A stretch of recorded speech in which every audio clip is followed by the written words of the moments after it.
So what's up, guys and girls? This is a little different video thing. You can see my fan, which might be driving the focus crazy. I'm not sure. I should be focusing on the face piece, but yeah. Anyways, trying to make a video because I go back to work tomorrow. Today is Sunday. I work Monday to Friday, and I might not get a video out then. So somebody asked, actually a few people asked me on my last video, make a discussion about Burning Abyss. I was like, you know what? I've already been playing the archetype. Let's do it. But unlike other archetype discussions, like I usually do, I'm not going to be focusing on each individual card. I'm going to be focusing on the deck as a whole and what it does for the game. So what does it do for the game? Well, it makes another rank 3 spam deck, which we really haven't had many. Chronomaly and Gorgonix could kind of do some rank 3 spamming.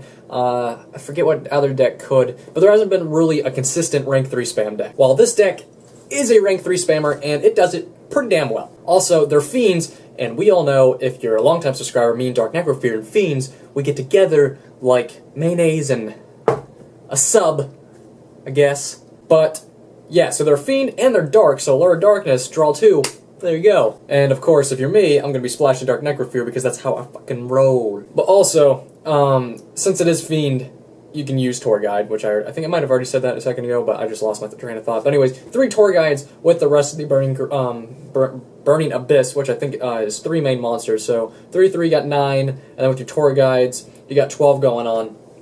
It gives you time to splash anything. What I've seen a lot of people doing, and what I am personally doing myself in my deck on Death Pearl, I'm splashing your 3 Effect Veilers, playing Chaos variant, because the Effect Veilers splash pretty well with the rest of the deck. And the drawing power is pretty good. Now, the Xyz card, it's pretty good. It's basically a card trooper in a way, and it gets the deck rolling. It's a great card. And the rank 3 spamming is a great card, but there's one problem. And, well, actually, the Chaos splashing in it also makes it great, because nobody wants to run into a BLS. Any deck that throws a BLS is already a problem itself, even Chaos Sorcerer. And if you're running Dark Necrofear, nobody's going to see that shit coming. It's like, oh, late game, banish 3 Dark Necrofear, try to get over his fucking stupid shit. Which isn't that hard to do, but it's still an annoyance. But if you want the deck to be really good, you have to play Rank Up Magic Astral Force, which, let me tell you, any deck that has to play a Rank Up Magic card in a deck to be good isn't going to be great. And now you're probably already thinking, but David, it is a great deck. And it is. And I'm one of those people that like decks that do more fun. Like, I even personally like Rank Up deck. I'm just saying it's not going to be up here when it has to play a Rank Up card. It's just how it is. It's not going to be that awesome. But it is a fun deck, though. Don't get me wrong. Rank 3 spamming is just phenomenal, and it's fun, especially when you can Astral Force it and do some crazy shit with some rank 5s, like a Crimson Vampire thing or whatever that's rank 5. So that's cool. And you play Veilers, you can sync up. What can you really sync up? I don't necessarily know, but you can sync up some shit. The deck, it flows pretty well. It's not the most consistent thing, but it does have consistent stuff, and it takes a little bit of setup for some of the things. I forget his name. So the deck's still relatively new, and I haven't played it often. Like I said, I was getting out of Yu-Gi-Oh! Burning Abyss kind of got me back into it. I don't remember the name, but the guy that his effect is, when he's sent to the graveyard, you get to add 1, something like that. What besides his name? So that is kind of good. It makes some consistency. It makes some consistency, but it's just not solid enough. Like right now, they're not that great, but I don't think they're the type of archetype that's just going to be forgotten. I feel like there might be cards for them in the future. Maybe not amazing support like freaking Mermails and Fire Fist and Bujins just kept getting and set. I don't think Burning Abyss is going to be like that. Maybe it is. Maybe people already know it's going to be. I haven't read the news, so I don't know if it is. But if nothing's been announced yet, I feel like they will get support later, and I feel like they only need like 1 or 2 more monsters to be played.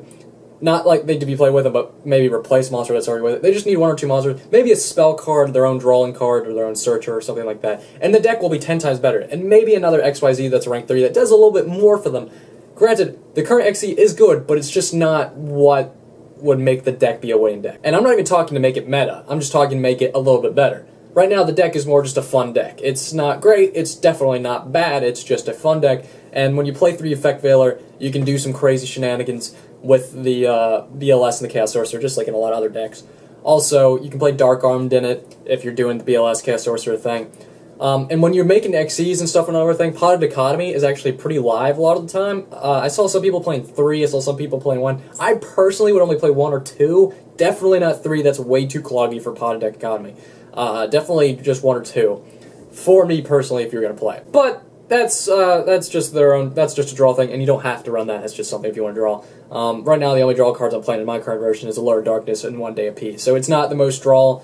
It could use more consistency. I'm also playing 2 Creature Swap, which I haven't seen many people do because they are relatively weak monsters. So Creature Swap, I like to Tour Guide, get a monster, and then Creature Swap somebody's big monster. So now I have this big monster who can attack over my little one that I just gave him, and I also have a Tour Guide to do 1,000 with, or do whatever I fuck I want. So that's pretty cool. But it's just not what people are really saying about it. It's just going to be one of those decks that are going to be fun for the next couple weeks, maybe a month or two, and you're not going to really see it be played much unless more support comes out, and that's just how it's going to be. Well, that's my opinion. I'm not saying that's what's going to be stone cold, because I don't want to come off like that is what it's going to be. That's just what it seems like it's going to be to me, and you guys asked for my opinion, so that's my opinion. Well, guys, let me know what you think below about my opinion. I know, like I said, I didn't delve into each individual card, because this is more a discussion that I assume people already know what it's about, and they wanted my opinions on the card. I mean, on the deck, and that's what I did. I gave my opinions on the deck, not each individual card, because that's not really the point. It's about the deck. But let me know what you think down below. Like, comment, subscribe, and all of that. And I'll see you later, guys. Hopefully I get more videos out. Peace.